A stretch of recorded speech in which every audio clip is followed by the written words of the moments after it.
let's go ahead and do a cage review. I got this cage video from Carlos, who's a regular attender in the daily vlog chat. And for those that don't know, every one of these vlogs that goes live 5 a.m. Pacific time, and YouTube, for the first showing, gives us a live chat so we can all talk about it. And so anybody who wants to start their day off with Chameleon goodness can join in, watch this vlog for the first time. And I'm there in the chat and we all chat around. And Carlos is a regular attender there. And so Carlos sent me a video of his cage and said, hey, what do you think? And so I'm going to go ahead and review it. The first thing we do when we're going to do an analysis on the cage is we need to figure out what species it is and what age, what size. And so let's play this and at least get the introduction. Hey there, Bill and crew. Someone in the chat or the other day had asked for me to film the enclosure so they can get an idea of what it looks like and how I have it set up. I actually thoroughly cleaned this one and redid the inside for the Panther in order for the UVB and the basking to be the right temperatures for Lazarus, who is the Sambava that's coming. Right now, I know it looks very light in there, and of course I did that with intentions of the vines to grow and for me to be able to wrap it around so there's more coverage, but that's what it's set up like. And of course I got that Miss King set up to spray. I got it set up 30 minutes prior to the light coming available. I did buy a fogger, so I'm able to set that up at night. I got a timer that I just found that I'm going to go ahead and set it up on with that. And then, of course, I got here black-eyed tree frogs. Okay. Right now, there's one sleeping all the way in the back over there, if you can see bonus animals him. Here. And then the other one is hanging out right here, sleeping. Oh, very cool. Cute as can be at night when they come alive and do their thing. But I just wanted to, again, share what my setup looks like here, and hopefully you were able to give me some ideas as far as anything else that I can, do or add. So okay. Thank you. All right. Let's go ahead. I'm going to go back to the beginning. We have what we need to know, that this is a Panther Chameleon, Sambava, and probably going to be a juvenile. If the one coming in is actually going to be an adult Panther Chameleon, that's going to be a different situation. I'm going to assume it's a juvenile because that would be the most common. So first of all, we go over our gradients. We have the heat, we have the humidity, we have the UVB, and then we've got the security gradient. So first of all, heat. Looks like he's got a basking bulb there in the back right corner, and that is going on to, I can see the perching branch that is below it. It looks like it is a reasonable distance away from the basking bulb, and so you just got to make sure that the wattage does not make it too hot. If you've got like a 30 up to 60 watt type thing, that will probably do it. Anything beyond there, you may be getting too hot. Put your hand there, make sure it's comfortable. You can use a temperature probe if you want. And so that's the only, I can't tell by looking at this what the temperature is, but yeah, the setup looks great. Next is the hydration. And so he's got 3 Miss King nozzles there. So there's going to be a lot of water coming out of those nozzles, and which is just fine for the Chameleon. You just, whenever you have that kind of hydration coming through, you need to take a look at the drainage and make sure you have a drainage solution.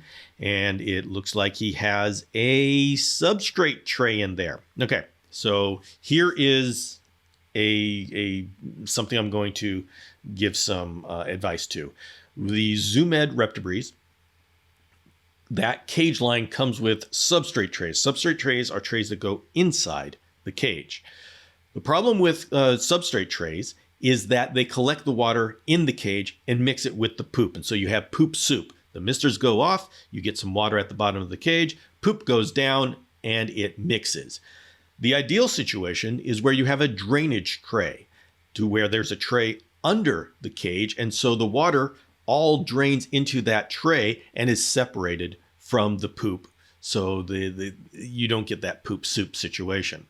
Now, this can work. You just need to make sure that you're there and you're wiping things down and you're spot cleaning. And so you're on top of what's going on. Now, I do see he's got a Home Depot bucket under that the cage. And so what is likely going on is that there are holes drilled already or planned to be drilled. And so he's going to have an active drainage situation that's going to let all the water down into that bucket under the cage, unless that's his misting reservoir, of which case this doesn't this doesn't track. But let's assume, I mean, that's an option.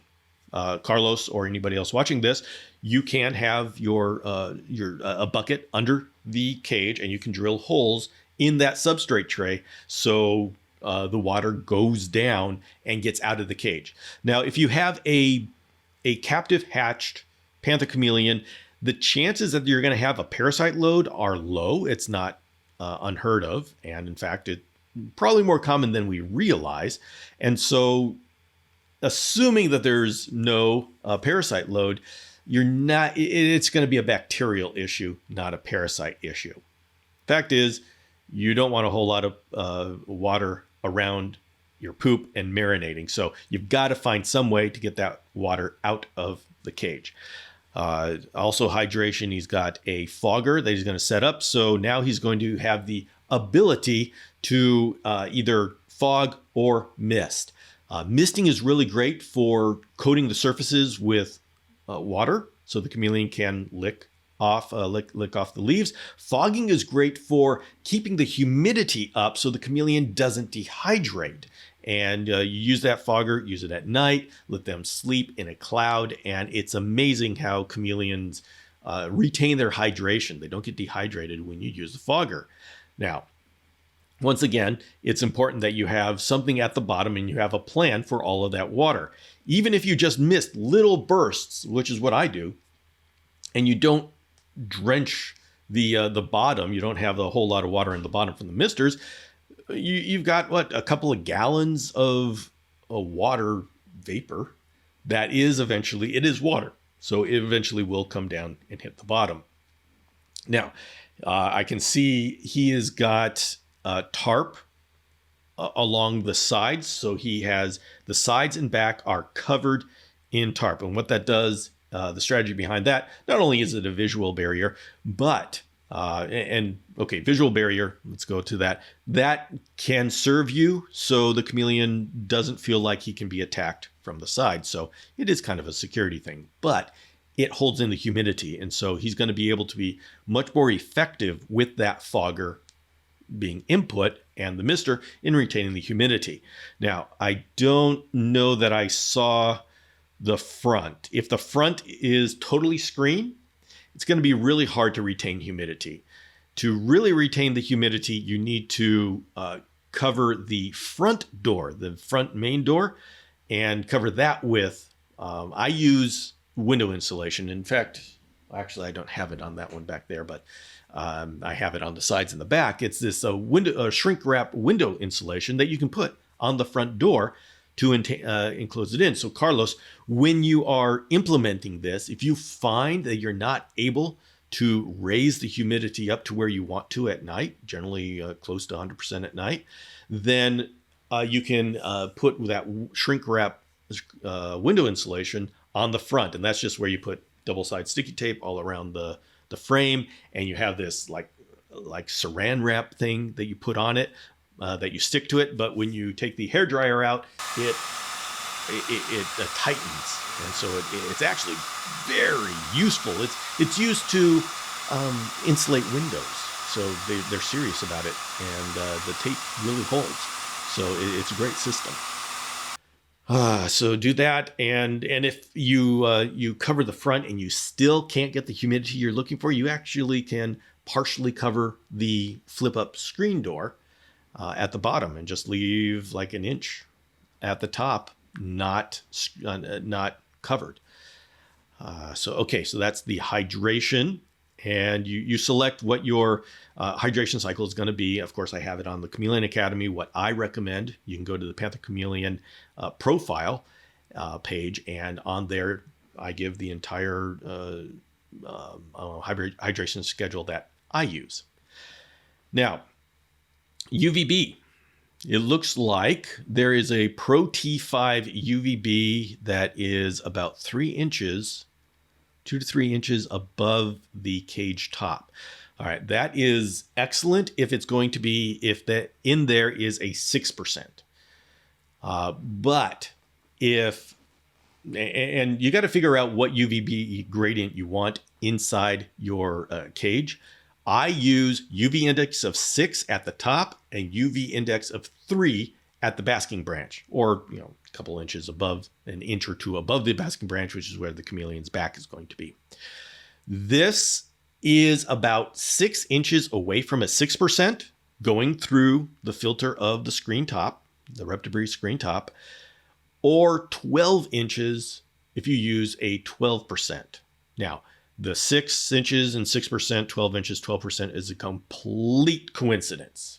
And I don't even know how that happened, but that just happened. Those numbers are not connected. They just happen to be the same. And so when I look at this, the one thing I am looking at is that if that UVB bulb is a 6%, and it's about 2 to 3 inches above the cage, then you are getting UV index of 6 at the top, but those branches look like they're a lot lower than another. It should be 6 inches below will give you U index of 3, and then there's like an inch or so that the chameleon's body. So those branches should be about maybe 4 or 5 inches below the UVB light. And so if the UVB light is 2 to 3 inches, then the back of the chameleon should be 2 to 3, what's the math? 3 to 4 inches below the top of the enclosure. If that UVB lamp is a 12%, then it is reaching all the way down. It looks like it's the right distance away from the basking branch. The problem is that if your chameleon now crawls on the top of the cage, upside down on the top of the cage, you are filling its belly with some pretty intense UVB. I don't know if with 3 inches away with a 12% where that is, but it's pretty high up there. This is a powerful bulb. So especially with a juvenile chameleon, you're going to have to be careful about they like to climb the walls and the top. They consider that fair game. They don't do that just because they are not happy with the cage like an adult would. They do that just because they crawl all over the place. So that is the one thing I would check is the UVB. Otherwise, it looks like you've got a good LED bar light, so you've got some good light in there. Our fourth gradient is the security gradient. They have to be able to hide behind the plants. And that's the one thing when I look at this, a cage setup that I would suggest is bring in more full plants, like good pothos. And it really only has to be one, especially since you have the sides with the white tarp, so they're visual barriers. You only need a plant that blocks the front view. I would suggest you've got the dragon ledges, and so you can put 2 vertical branches from on one side, and then really just set a pot up against those branches and zip tie it to the branches, and you can mount a nice full pothos there. So that would be the one thing that I would suggest. It looks like these plants, I'm not sure what kind of plant that is, that potted plant, the vining. Is that a philod? No, I don't. Okay, I'm not able to tell. So while those plants that you have in there fill in, it would be good to bring in another full plant. And once again, make that hashtag symbol with your dragon ledges, where you have 2 thick vertical branches that are tied to the bottom and top dragon ledge, and so you make a hashtag pattern, and that becomes very strong, and you can easily put a plant up, a planted pot up, and mount it to those two vertical branches. And of course, I use the double pot method where I zip tie a pot, an empty pot, to the branches, and then I take the plant, put it into an identical pot, and then just slip that pot into the one that's mounted. And it makes it really easy to take it out and put it back in. So let's see. That is my cage analysis. Carlos, you can go ahead. You're going to be seeing this in the vlog. And so we can talk. If you have any questions, we can continue the discussion. And I absolutely love these frogs. So cute. Beautiful. All right, Carlos, let me know if you have any questions, and see y'all later.